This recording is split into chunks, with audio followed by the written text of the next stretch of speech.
Muito boa noite, amigos. Eu sou Thiago Bizzi e estou trazendo para vocês o Farol LS referente ao fechamento do pregão de hoje, dia 22 de setembro de 2016, quinta-feira. Vamos então às movimentações do mercado, falando então inicialmente dos índices. A gente tem na tela o índice Bovespa. Tivemos uma alta de 1,03%, então dando continuidade ao movimento de alta que tivemos ontem, né, com a questão do Fed. E o que esse movimento nos diz? Na minha avaliação, não diz muita coisa. O mercado está em alta, mas a gente está dentro de um cenário de tendência indefinida, né, no meio já da congestão que nós temos aqui. Então, é muito difícil dizer se o mercado vai para cima ou vai para baixo. Tá?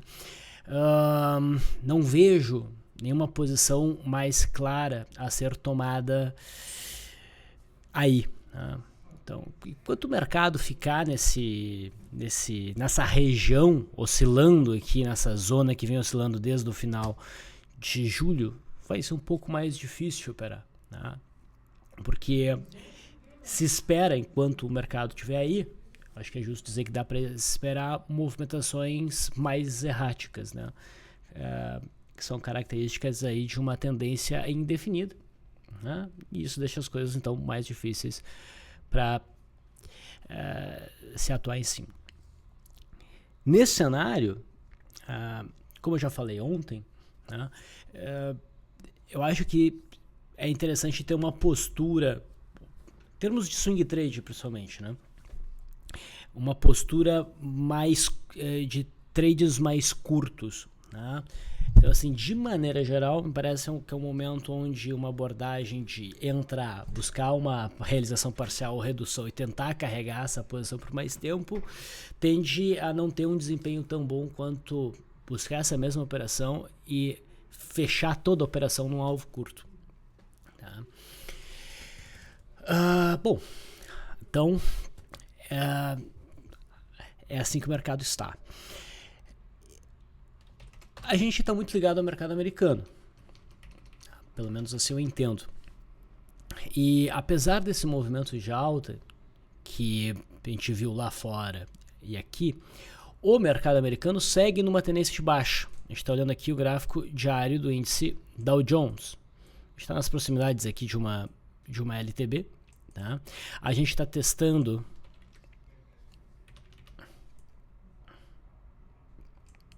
nós estamos testando não só esta LTB, como nós também estamos testando este gap, e por hora ele foi respeitado.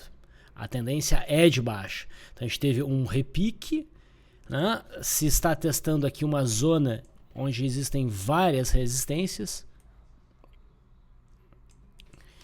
Portanto, seria bastante natural que o mercado começasse a ceder a partir daí. O candle de hoje sugere isso? Né? Não. Né? Ele não é um candle que mostra muita força de mercado, mas não é um candle que dá uma ideia de reversão. Tá? Então, se a gente fosse operar esse mercado, mais prudente seria aguardar entrada de pressão vendedora para enquadrar esse mercado aqui num cenário de venda por correção, a favor então da tendência, correção da tendência de baixa. Tá? Compras aqui eu não vejo. Tá? Mas com certeza essa movimentação aqui colocou em risco a tendência de baixa, mas ela ainda está aqui. Tá, vamos ver como é que o mercado vai se comportar amanhã, e havendo uma sinalização baixista, as coisas podem ficar um pouco mais interessantes. Né? No gráfico do índice Bovespa, a gente não tem uma sinalização de reversão, de queda, mas é bem possível que ela ocorra, porque não se espera que o mercado faça movimentos muito amplos. Né? E mesmo que o índice não estando demonstrando a possibilidade via candle, né, de uma reversão, existem vários papéis enquadrados no pregão de hoje para trades de venda por correção. Então, eu acho isso interessante. No S&P, o candle mostra um pouco mais de força, mas também dentro de uma tendência de baixa, testando esse suporte mais recente que foi rompido, né, ainda com a média móvel de 21 períodos descendente. Por enquanto é alta, né? Apesar de a gente estar numa zona de resistência, não há nenhum sinal de reversão no gráfico do S&P. Né? Mas é uma compra que eu faria aqui? Não, eu não faria compras aqui. Eu faria vendas aqui, é uma região para se pensar até em vendas, mas é necessário que a gente tenha um sinal de candle, um sinal forte.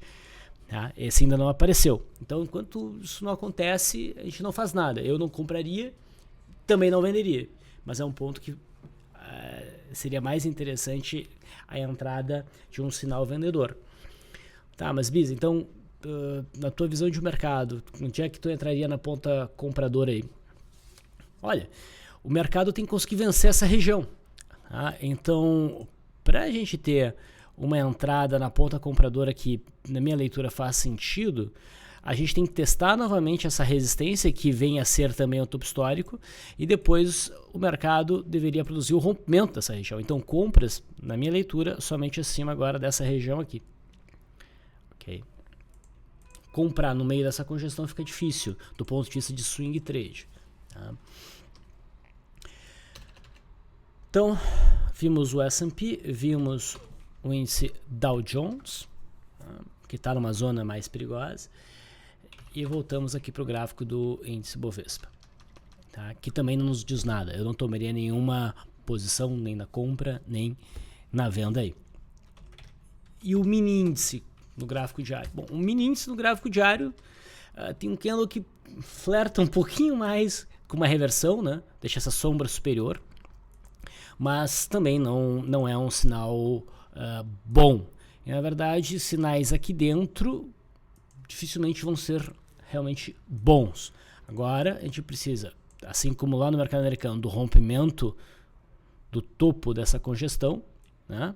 Ou do rompimento do suporte dessa congestão, tá? Para que a gente possa ter a expectativa de um cenário, de um mercado direcional. E isso não vai acontecer amanhã, com certeza. A gente está distante dessas estruturas, razoavelmente distante, relativamente distante, né? Então vai demorar um pouquinho. No intraday, o mercado abriu forte hoje, abriu em gap de alta, né? Aqui foi o nosso fechamento ontem. O mercado abriu já testando essa zona que eu considerava importante como resistência, né? E foi embora. E não fez um primeiro movimento, né? Não na periodicidade de 15 minutos, no gráfico de 5 minutos fez, até que a gente teve esse sinal de reversão, que foi o topo do dia. No gráfico de 5 minutos a gente até teve um movimentozinho bonitinho, tá? Que poderia ser trabalhado com uma extensão alternada e até ultrapassou o alvo. Tá? Depois disso, o mercado inverteu no pivô de baixa. Para quem faz trades curtinhos, foi bom de operar hoje. Tá? A gente teve uma boa movimentação de queda, vamos voltar aqui para o gráfico de 15 minutos. E aqui foi um ponto interessante. O mercado rompeu essa consolidação para baixo, tentou romper a mínima do dia, quer dizer, rompeu a mínima do dia, se encaminhava para a linha d'água, o rompimento poderia virar o mercado.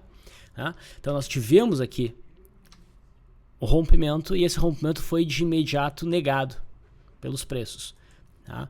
Então aqui, né, nessa negação que o mercado fez, nessa insinuação aí de rompimento falso, foi o maior ponto para um trade, fora aqui, né? A base do gráfico de 15 minutos para um trade na ponta compradora.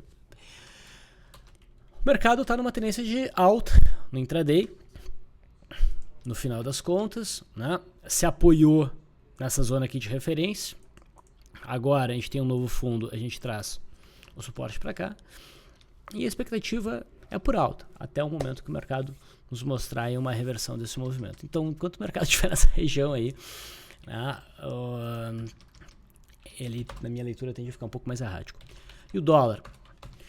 Bom, o dólar, com a movimentação que houve ontem, né, ele abortou completamente a possibilidade de firmar uma tendência de alta. Né?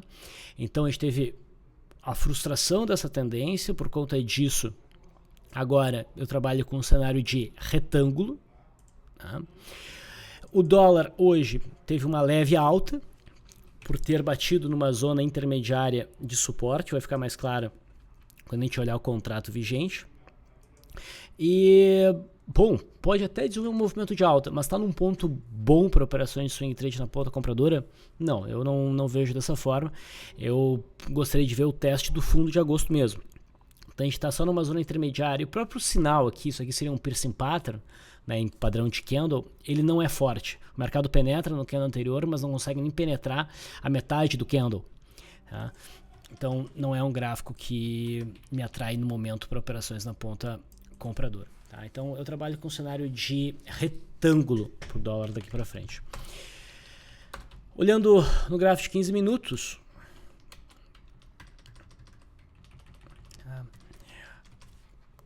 a gente desenhou um canal de baixa ontem e o próximo suporte para o dólar, tendo rompido essa zona aqui, tá, seria buscar o fundo lá do dia 8.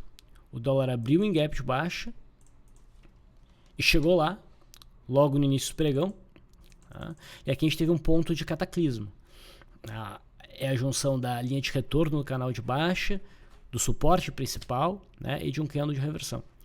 Então o rompimento da linha d'água que veio a acontecer se tornou interessante. Tá? Também seria atraente o rompimento dos 3.189, que é suporte. Tá? Depois dessa congestão, o rompimento, a gente não estaria tão distante da média móvel de um período, seria um rompimento importante, porque estaria rompendo uma zona bem importante. Mas o mercado acabou indo para cima, a expectativa era que se buscasse a LTB, isso ocorreu, e o mercado até rompeu de leve esse canal de baixa. Mas também isso não é nenhuma garantia que o dólar vai subir a partir daí. Até se a gente for olhar no gráfico de 60 minutos, né, o ponto onde o dólar fechou é bem convidativo para uma queda. Tá?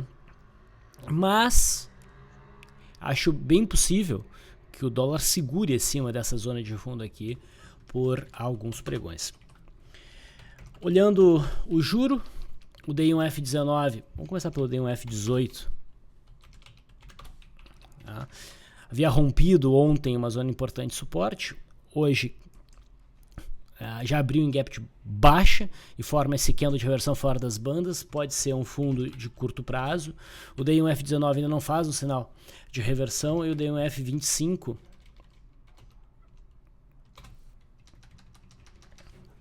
chamou atenção até para um cenário de uma possível venda aqui, mas já abriu pulando, então não teria tido execução. Vem testar a zona de suporte aqui em 11.930. É um suporte importante, então é bem possível que ocorra aí um repique. Agora a gente pode desenhar nessa região aqui uma resistência em torno de 2.590. Bom, então essa é a minha visão para o mercado. Acho que não pude esclarecer muita coisa, que o mercado, na minha opinião, não está claro, né? Ele, na verdade, para mim, só está claro num cenário de congestão, de tendência definida, e tudo fica mais frágil. Eu fico por aqui. Agora a gente vai para a parte 2 do Farol, onde a gente vai falar das ações e também das recomendações de compra e venda. Tem algumas coisas interessantes hoje, né? Bastante trades de venda de correção e alguns trades chamaram atenção por rompimento, bem mais claros que o índice. Fico por aqui, bom descanso e até amanhã.